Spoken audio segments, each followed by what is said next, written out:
Oh, wow. Are the goddamn numbers bad for real estate in Ontario? Whoa, Jiminy. Oh, jeez, it's bad.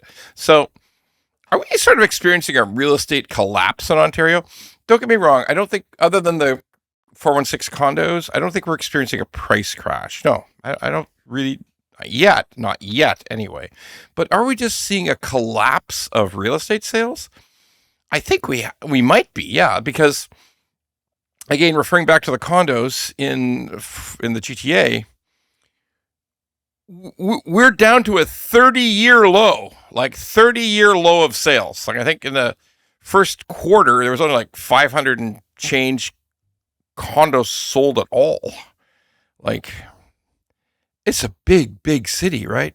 500 in a quarter is like 20, maybe 2,500 a year. Like that's crazy. Like it's the lowest since 1995.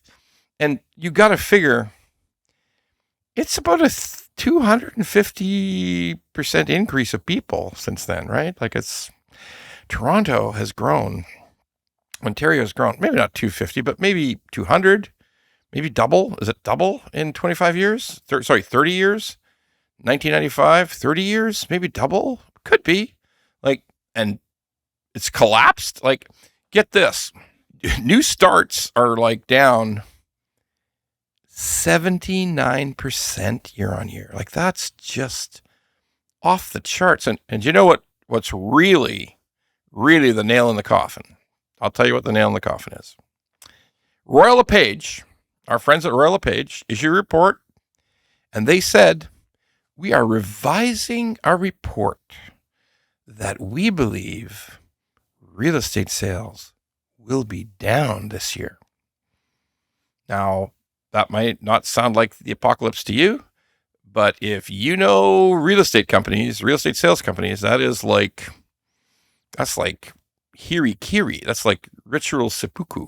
Okay, like it's wild for a real estate company to say, yeah, we're going to throw in the towel. The sales are going down.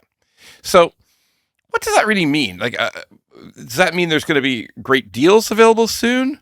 Okay. It's funny, the condos prices have come down. Like the dog crate condo prices have come down. At the very top of the condos, like in the $1.8 million, $2 million condos, $3 million condos, those prices actually haven't, there's very few sales, hardly any, like you can count them on two hands, but they haven't come off. Like condos that people want to live in, like excellent buildings, great amenities, beautiful finishes, big space, 1,800 square feet, 2,400 square feet, huge space, beautiful views.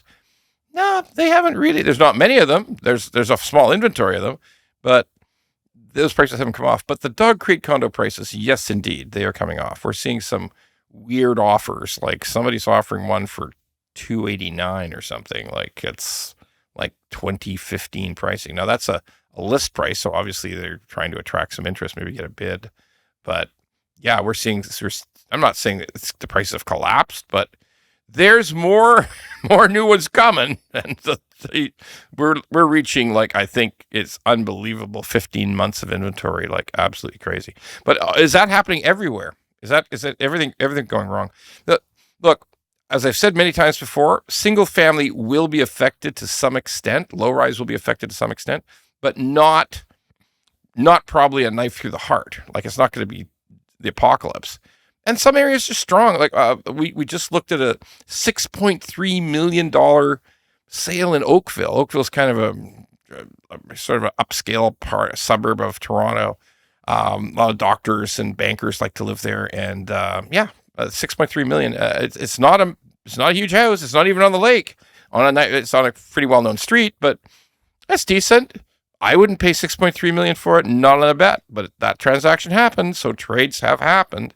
Very, very few of them, but 416, I'll tell you what, if you have a semi-detached in core 416, like the old city of Toronto, and you got a semi and a good street, and it's under 1.5, under 1.6 million, that one is probably sold at asking in about 2 weeks' time. Those go, okay? Niagara-on-the-Lake, people tell me, I don't spend a ton of time there, but people tell me that little community, it's a beautiful little community in Ontario, Niagara-on-the-Lake, right? Like you say, it's on the lake by the Niagara River. It's not Niagara Falls, which is meh, but it's a very special small town, very touristy. They have like a Shaw Festival there. They have, it's like fancy. Though apparently prices are holding up there, but cottage country, cottage country, it is taking some time to sell a property, and it looks like the Airbnb is a bit crippled. It looks like people are not getting the rents they ever dreamed of, or they were in the high times. And holy shit, the ski chalets. Blue Mountain is looking like they've lost oxygen and turned blue. Like they're a blue corpse at Blue Mountain. I mean, like it's bad. Like you cannot sell those places. I mean, don't get me wrong. I'm not trying to beat up on everybody at Blue Mountain. It's a lovely place. It's a great place to retire. It's lovely homes. It's a great location, but there's some pressure on those locations. That ski resort stuff is like dead. So quiet. All right. Small cities, like, your Londons, your Kitchener-Waterloos, Cambridge.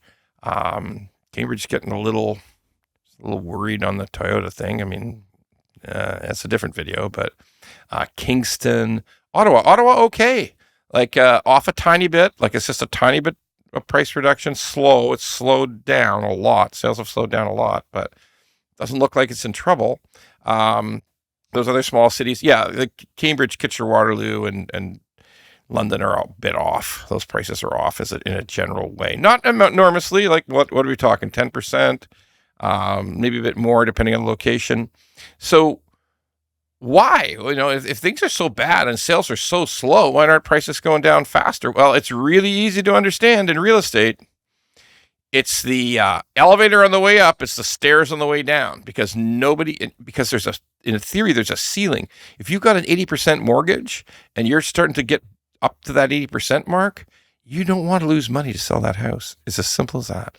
If the house has already lost 20%, and some of these houses bought at the absolute peak in 2022, late 2021, early 2022, they're off 30% in the 905 and the far reaches, those small cities. So yeah, that's why prices aren't cratering. It takes time for capitulation in real estate.